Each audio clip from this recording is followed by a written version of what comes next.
Alrighty guys, tracking inside of After Effects. There's a couple different methods to approach this. I'm going to show you method number one, which is really just tracking objects to, this is the most basic of tracking, right?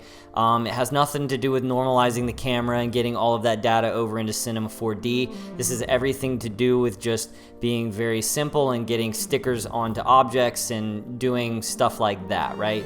Nothing crazy. So what you'll notice here is I've got my original footage. I dragged that into a new, a pre-comp, and then I went ahead and pre-composed that into a layer called footage.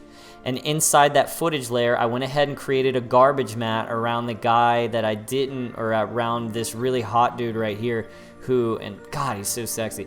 Anyways, this guy right here who we don't want the camera to pick up, right? Like we don't want the camera to pick up any of the movement because all of that movement can jack up our 3D solve. So you'll see even right here, my hand breaks the plane a little bit.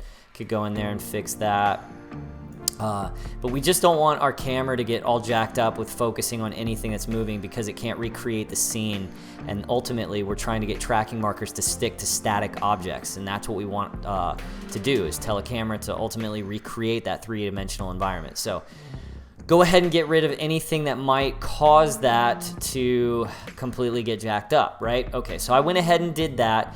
I went ahead and added my 3D camera tracker to that environment, and this is what I was spat out with. It's a little bit kind of ridiculous, but you'll see in here you can create, let's see, we've got some good tracking markers here, right here on the vehicle. Oops. Maybe let's go back here a little bit and maybe something like that. Okay, so go ahead, and we've got our tracking markers. We can go ahead and create a solid in camera, and then boom, let's go ahead and play that back. See how much that sticks. Looks really good. We could probably take that track, and if you want to, go ahead and rotate it a little bit. That way it looks a little bit more level. And you just got to eyeball that a little bit, but and it might be easier to go ahead and test an object. So what I did is I've got this sticker right here, just one that I found on Google, old Big Lebowski. This aggression will not stand, man. Kind of sticker, and dude we trust. So anyways, got this guy right here. I went ahead and pre-comped it, so I've got this dude logo in a pre-comp.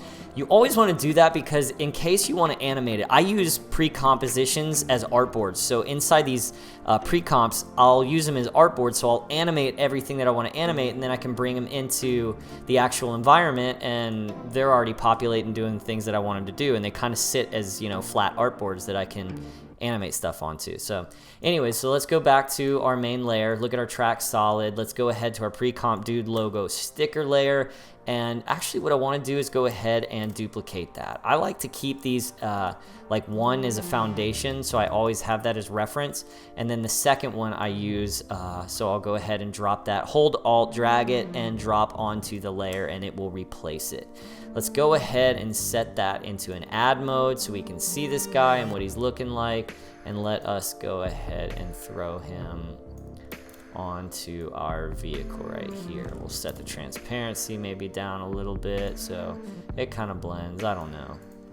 Maybe that's not perfect, but let's see how he sticks. Sticks pretty well. He ain't moving. Looks like he belongs in the car, so that's awesome.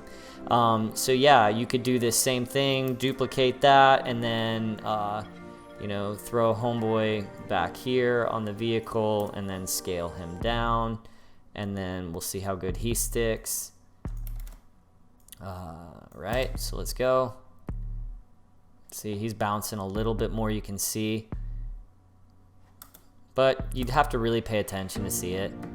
I mean, he's still sticking pretty well, so I wouldn't complain about this. So one of the things that I did really quick was I went ahead and did a new pre-comp just to show you guys a little trick. One of the things that you can do is you can garbage mat the exact and isolate the exact objects that you want the camera to track in the scene. That way it doesn't take into consideration any of the other junk, and it's not analyzing and over analyzing anything outside of the objects that you want to put or attach objects to, right? So this is a good little trick for isolating objects for tracking. So what I did is I went ahead and just garbage matted the areas of the two cars so that, you know, the camera would just focus on those elements. So there's your garbage mat on those two objects. And then in the main composition, again, it's all pre-comped. I went ahead and and actually in that footage, one of the things I want to show you guys was I added some brightness and contrast and a curves adjustment layer to it to create some additional contrast on those objects to really kind of pop them out and, you know, maybe give the camera a little bit more to work with when it comes to identifying what those tracking markers are from a contrast standpoint. But anyways, going back to the footage, you can see here that I got a little bit more. If you kind of scroll through it, I got a lot more tracking markers, especially on this particular vehicle on the right hand side and right in here as well. So I had a lot more to work with, right? So if I'm selecting objects, you know, like here, maybe this face here, you know, I've got just better tracking markers to place stuff on. So that one looks good. Something like here, I don't know, on the wheel here, you know, that seems to stick really well. And then you can, one little trick is if you grab in the middle of the bullseye and you just drag over, you can kind of replace that and see how it looks lining up on the plane that you've selected. So if I pull that over here, and actually I take that back, so go back here, here, and I kind of just do this, and then I go ahead and create a solid right there, and then I just check, it's sticking really, really well. So it gives me a little bit more versatility on making sure that my tracking markers are on the correct plane, and I'm happy with what they're looking like. So I was much happier with this track, but I just wanted to show you guys that little trick. You can really, you can just adjust your footage a little bit more, and then isolate those subjects to make sure that your camera only focuses and targets tracking markers onto those particular objects that you want to track to. So just another little cool tip and trick, and something to keep in the arsenal. So yeah, let's move on to normalizing in After Effects and preparing that After Effects camera for C4D.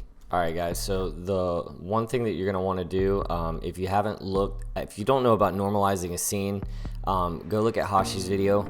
I'll link that below, and make sure that you go check that out. Watch the entire thing, because that's going to give you the foundation and understanding what it means to really normalizing a scene, why you're doing it, all of that stuff. So we're going to actually use the script. I'm going to add the link to that below as well. So the first thing we're going to do is we're going to go ahead and set our ground plane and origin. Will not use this origin and ground plane. Would you like to continue? Yeah, whatever. Okay, let's actually, you know what? Let's just retrack this guy. So, well, let's retrack it. Alright, so cool. We got a decent ground plane right here. So the first thing that we're going to want to do is go ahead and set up our ground plane, set ground plane and origin. And then we're going to want to go ahead and create solid and camera on that origin. And the first thing that we're going to want to do is to go to that layer and rename that ground layer. Now, the second thing that you're going to want to do is to create some reference nulls. That way that the 3D tracker can pick up some other objects too, and normalizing is a little less of an issue. And again, it doesn't matter what those really are. They don't affect the ground plane. So we just create a solid here, go back, maybe create a solid there. All right, cool. So guys, once you download the script, the one thing that you're going to want to do is to go ahead and highlight all of those layers, make sure that your ground is selected, and go ahead and hit normalize. Now when you do that, if you go back over here and you select your position now, you'll notice that your position has been changed to 960 by 540, which is half the, it's 50% ratio of the 1920 by 1080. So same thing for 4K. It's going to go ahead and set your ground plane at world center. which is going to be very useful for our 3D. It's also making sure that your orientation and rotation should be set to 270, which is Z pointing up. And you know, I should have probably rotated the Y here, but the Y should be pointing straight to the back. So right about there, and I guess that's really not too bad considering like right here could technically be, you know, considered correct or whatnot. But yeah, you're gonna want to rotate those things and make sure that, you know, your ground plane is actually oriented properly before you do this. But for the sake of just this tutorial, you kind of get the point here. So what we're going to go ahead and do is prep this and the scene for C4D. So if you go over here to File and you hit Export, you go over to Maxon Cinema 4D Exporter, select that. It's going to basically tell you that there's no 2D layers found. Those wouldn't be exported anyways. It's only going to export the 3D camera data and information. Let's go ahead. I had already started doing this, but anyways, go ahead and we'll call this coffee table 2 or whatnot. Hit save, and then if we cruise on over to C4D and we open up our file here, we are going to have our camera, and look, all of our stuff is imported now properly into C4D. Okay, cool. Now there's one more thing that we're going to want to go ahead and do before we're able to kind of really add 3D. I mean, truthfully told, we could go ahead and add 3D objects now. Now this is the cool thing about it. I could go ahead and add a cube, and that cube's going to fall at world center, and it should be scaled properly. And it's the same thing if we go back over into After Effects and we take a look at our scene now. Because it was normalized, you should be able to add, right click, hit new, select solid, hit OK, and then turn that solid into a 3D layer. Now when you do that, you're going to notice that your solid is the same size, generally roughly as the entirety, so 1920 by 1080, and should come in roughly at that same size and be at world center. And if you see this, it's sitting at 0, 0, half of it's up, half of it's down, right? Which is exactly what we want to see in 3D space too when we come over into the 3D world. So anyways, just a quick tip and something that we needed to know, right? One of the things that you're going to want to do is go ahead and export all of this as a JPEG file, and make sure that before you do all of that, that your composition settings are set to 24 frames per second. I don't mess around with 23.976 because I don't like to do all that mathematics between C4D and this, so I just set all my stuff at 24, makes my life easier, and I'm good to go. Just a little quick tip to keep in mind. Anyways, what you're going to want to do is you're going to want to make sure that we hide all of our tracking layers and that we go ahead and export a version of this, add to render queue, and then we select a JPEG sequence, hit OK, and let's go ahead and place that.